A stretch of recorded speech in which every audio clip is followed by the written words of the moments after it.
Good morning students. आज हम chapter 5 principles of inheritance and variation का पार्ट 3 समझेंगे। पहले दो वीडियोस में पार्ट 1 एंड पार्ट 2 में हमने समझा था इम्पॉर्टेंट टर्म्स जो इस चैप्टर में आएंगी, डेफिनेशन समझी थी। सेकेंड पार्ट में कल हमने समझा था कि किस तरह से जो ग्रीगर जॉन मेंडल हैं उन्होंने इनहेरिटेंस का कंसेप्ट दिया, सेलेक्टिव हाइब्रिडाइजेशन एक्सपेरिमेंट जो कि गार्डन पी प्लांट में परफॉर्म किया था। पार्ट 3 में आज हम समझेंगे कि ट्रू ब्रीडिंग वेराइटीज जो मेंडल ने सिलेक्ट की थी अपने एक्सपेरिमेंट को परफॉर्म करने के लिए, वो कौन सी वेराइटीज हैं, कौन से कैरेक्टर्स हैं। पहली बात, ट्रू ब्रीडिंग का मतलब क्या हुआ। इसका मतलब जो कैरेक्टर्स प्योर लाइंस में एग्जिस्ट करते हैं, प्योर लाइंस जिनमें कोई हेटेरोजाइगस कंडीशन नहीं होती, पुरानी जनरेशन से जिनमें किसी तरह की कोई क्रॉस ब्रीडिंग नहीं हुई, इसके कारण क्या होता है, प्योर लाइन क्रिएट हो जाती है। लाइक जैसे कैरेक्टर एग्जांपल ले लें, अगर टॉल की बात कर रहे हैं तो टॉल में कैरेक्टर क्या आएंगे जिसे हम रिप्रेजेंट करते हैं सिंबल से, capital T and capital T. अगर पास्ट फ्यू जनरेशन से यही कैरेक्टर रिपीट हो रहा है, प्लांट में टॉल हाइट आ रही है, तो इट मीन्स क्या हुआ, ये एक प्योर ब्रीड है, या हम कह सकते हैं ये एक ट्रू ब्रीडिंग वेराइटी। मेंडल ने जब गार्डन पी प्लांट को सिलेक्ट किया था तो मेंडल ने ये नोटिस किया कि गार्डन पी प्लांट एक ऐसा प्लांट है जिसमें near about 7 contrasting characters present हैं। ये फर्स्ट, सेकेंड, थर्ड जो ये कैरेक्टर्स हो गए और कंट्रास्टिंग ट्रेट उनके मेंशन किए गए हैं। जैसे आपको मैंने पहले बताया था, डोमिनेंट क्या होते हैं और रिसेसिव क्या होते हैं। फर्स्ट वाला टॉप पॉइंट है, that is stem height. Garden pea plant की अगर हाइट देखी जाए तो मेंडल ने नोटिस किया कि दो तरह की हाइट उसमें देखी जा रही है, one is tall, another one is dwarf. Dwarf जिसे हम शॉर्ट हाइट भी कह देते हैं। सो स्टेम हाइट में जो टॉल कैरेक्टर था, टॉल हाइट कैरेक्टर था, that will B dominant, and जो ड्वार्फ था that will B recessive. Second character Mendel ने देखा कि जो फ्लावर की पोजीशन आती है गार्डन पी प्लांट में, वो दो डिफरेंट तरह की पोजीशन शो कर रहे थे। एक है एक्सियल, एक है टर्मिनल। एक्सियल जो कैरेक्टर है वो डोमिनेंट है। एक्सियल का मतलब यहाँ पे जो फ्लावर ग्रो करते हैं गार्डन पी प्लांट के ऊपर, वो टॉप पे, टिप पे नहीं होते, साइड ब्रांचेस में होते। रिसेसिव में इसके ऑपोजिट आ जाएगा, लाइक जैसे मैंने आपको पहले बताया ये कंट्रास्टिंग कैरेक्टर है। तो रिसेसिव में क्या होगा, टर्मिनल मतलब टिप पर, टॉप पर फ्लावर जो है वो ग्रो कर जाएगी। थर्ड वन कैरेक्टर है जो मेंडल ने सिलेक्ट किया था, that was flower colour. Garden pea plant में बेसिकली दो तरह के फ्लावर कलर देखने को मिल जाते हैं, one is violet, another one is white. Violet colour जो है that will be the dominant character and which is represented by, in some books it is represented by capital V and in some books it is represented by capital W also.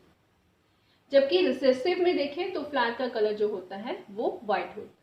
In short अगर हम देखें hybrid जो बनते हैं तो dominant character अपने आप को एक्सप्रेस कर पाते हैं, जबकि रिसेसिव एक्सप्रेस नहीं कर पाते।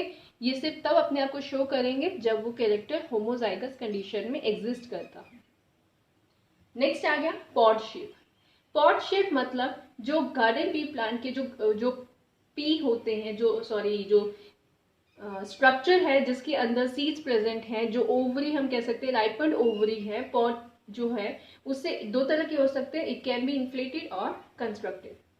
डोमिनेंट इन्फ्लेटेड का मतलब क्या हुआ, यहाँ पर जो पॉड की शेप होगी एकदम प्लेन होगी, मींस उसमें किसी तरह के कंस्ट्रक्शंस नहीं होंगे, किसी तरह की जो स्ट्रक्चर है वो डिफॉर्म्ड नहीं होगी। जबकि कंस्ट्रक्टेड में क्या होता है, अगर हम पॉड शेप को देखें तो वो इस तरह से होगा, मींस प्रॉपर प्लेन नहीं होगा। पॉड का कलर कैसा हो सकता है, it can be green and yellow. आप लोगों ने डोमिनेंट कैरेक्टर को याद रखना है, उसके ऑपोजिट रिसेसिव तो ऑटोमेटिकली याद रह जाएगी। सीड शेप किस तरह के हो सकते हैं, अगर हम पी देखें, पी जो सीड है उन्हें देखें, कुछ हो सकते हैं जो डोमिनेंट होंगे वो होंगे प्रॉपरली राउंड, और जो रिंकल्ड होंगे उनकी शेप जो होगी प्रॉपरली सफेयर नहीं होगी, मींस वो कुछ हद तक हमें इस तरह की शेप में देखने को मिल जाएगी, जिसे हम रिंकल्ड बोलते हैं। सीड कलर कौन सा हो सकता है, इट कैन बी येलो और ग्रीन। अगर किसी प्लांट में येलो कलर के सीड दिख रहे हैं, it means that is a dominant character. If we see green colour, it means that will be a recessive character. So जब मेंडल ने एक्सपेरिमेंट परफॉर्म किया था इनहेरिटेंस को स्टडी करने के लिए, तो मेंडल ने ये देखा कि गार्डन पी प्लांट में नियर अबाउट 7 कंट्रास्टिंग कैरेक्टर है, और ये 7 जो कंट्रास्टिंग कैरेक्टर हैं इनमें से जो हाइट है टॉल की या flower position axial, flower colour violet, pod shape inflated, pod colour green, seed shape round and seed colour yellow, ये सभी के सभी डोमिनेंट कैरेक्टर थे जो अपने आप को एक्सप्रेस कर रहे थे न्यू जनरेशन.